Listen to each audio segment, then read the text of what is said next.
کہ آپ نے مولانا سعد صاحب کی مخالفت کیوں کی؟ امام صاحب آپ نے کیوں مولانا سعد صاحب کی مخالفت کی؟ تبلیغی جماعت کی مخالفت آپ نے کیوں کی؟ یہ کیوں کیا؟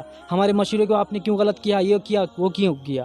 تو وہی ہے نا، تو تبلیغی جماعت کو بدنام کرنے کی وہ لوگ کوشش کرتے ہیں، اس لیے میں ان کی تردید میں ویڈیوز بناتا ہوں۔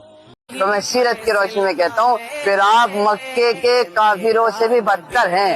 حالانکہ مجھے خطرات ہیں، مجھے اس سے پہلے بھی گولی مارنے کی دھمکی دی گئی۔ تبلیغی جماعت جسے خود دیوبندی ہی بدعت کہتے ہیں، اسی بدعتی جماعت کی مختصر حقیقت اور اس کے خلاف یعنی تبلیغی جماعت کے خلاف بولنے والے دیوبندیوں کا عبرتناک انجام کیا ہوتا ہے، وہ آج کی اس ویڈیو میں آپ ملاحظہ فرمائیں گے۔ تو چلیں بلا تاخیر ویڈیو شروع کرتے ہیں۔ باطل کا رد کریں گے ہم ہیں بریلی والے۔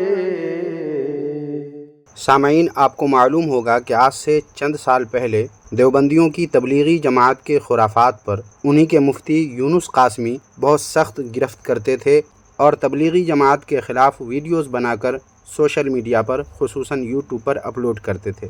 دیوبندیوں کے اسی مفتی یونس کا یہ بیان پہلے آپ ملاحظہ فرمائیں، پھر آپ کو آگے اسی ویڈیو میں بتایا جائے گا کہ انہوں نے جو تبلیغی جماعت کے خلاف ویڈیوز بنائے تو اس کے بدلے میں تبلیغی جماعت والوں نے کیسا ظلم و تشدد کیا، یہ ہم آگے اسی ویڈیو میں بتائیں گے۔ پہلے آپ ان کے بیان کو ملاحظہ فرمائیں اور دیکھیں تبلیغی جماعت کے بارے میں یہ کیا کہہ رہے ہیں۔ ان کے نزدیک مدرسے کی کوئی ویلیو نہیں، علماء کی کوئی ویلیو نہیں، امام کی کوئی ویلیو نہیں، مؤذن کی کوئی ویلیو نہیں، خانقاہوں کی کوئی ویلیو نہیں ہے۔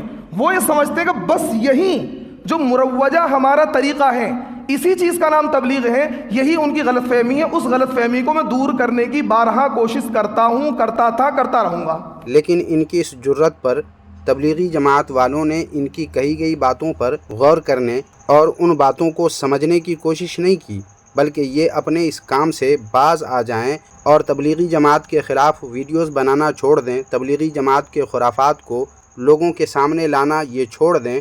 اس کے لیے انہیں تبلیغی جماعت والوں کی طرف سے ڈرایا گیا، دھمکایا گیا، حتیٰ کہ گولی مارنے تک کی دھمکی دی گئی۔ سنیں یہ بات انہی سے۔ حالانکہ مجھے خطرات ہیں، مجھے اس سے پہلے بھی گولی مارنے کی دھمکی دی گئی کہ گولی مار دیں گے، اور ویسے بھی بڑی دھمکیاں دی گئیں، لیکن میں اس بات سے بالکل نہیں ڈرتا، اس بات سے بالکل نہیں ڈرتا، کیونکہ مجھے اللہ کی ذات پر مکمل یقین ہے۔ اینما تکونوا یدرککم الموت ولو کنتم فی بروج مشیدہ، کہ جب تمہاری موت کا وقت آ جائے گا، تم محفوظ قلعوں میں بھی ہوگے تو وہاں بھی موت آ جائے گی۔ اور مجھے قرآن کی اس آیت پر بھی یقین ہے، وَلَن يُؤَخِّرَ اللَّهُ نَفْسًا إِذَا جَاءَ أَجَلُهَا، کہ جب موت کا وقت آ جائے گا تو اس میں تاخیر نہیں ہوگی۔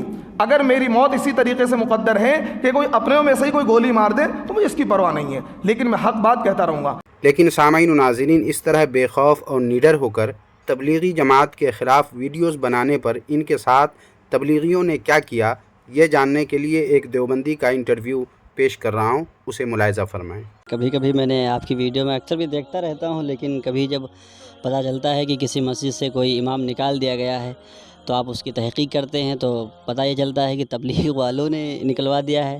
تو کیا حقیقت ہے؟ اور آپ اس میں ایسا غم و غصے کا اظہار کرتے ہیں کہ میرے حساب سے ایسا شاید نہیں کرنا چاہیے۔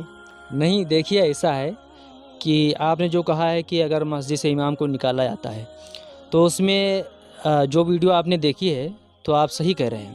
اس میں ایسا ہوتا ہے کہ آپ نے مولانا سعد صاحب کی مخالفت کیوں کی؟ امام صاحب آپ نے کیوں مولانا سعد صاحب کی مخالفت کی؟ تبلیغی جماعت کی مخالفت آپ نے کیوں کی؟ یہ کیوں کیا؟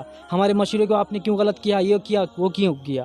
تو وہی ہے نا، تو تبلیغی جماعت کو بدنام کرنے کی وہ لوگ کوشش کرتے ہیں، اس لیے میں ان کی تردید میں ویڈیوز بناتا ہوں۔ اور جو لوگ میرے پرسنل پر مجھے دھمکی دیتے ہیں یا کچھ بھی کرتے ہیں تو میں اس کو سوشل میڈیا پر نہیں رہتا ہوں، ان کا جواب میں پرسنل ہی دیتا ہوں۔ ورنہ آپ دیکھیں گے تو بہت سارے لوگوں نے میرے واٹس ایپ پر ہی دکھاؤں گا آپ کو، تو لوگوں نے یہ کہا ہے کہ جیسے مفتی یونس کا حال ہوا تھا وہ تمہارے ساتھ بھی ہوگا۔ یہ اسی مفتی یونس کی بات کر رہے ہیں جن کے بیان کو ابھی آپ تھوڑی دیر پہلے ملاحظہ کر رہے تھے، انہی کے بارے میں یہ کہہ رہے ہیں کہ ان کو کیسے دھمکی دی گئی تھی۔ ابھی اور آگے کیا کہہ رہے ہیں، سماعت فرمائیں۔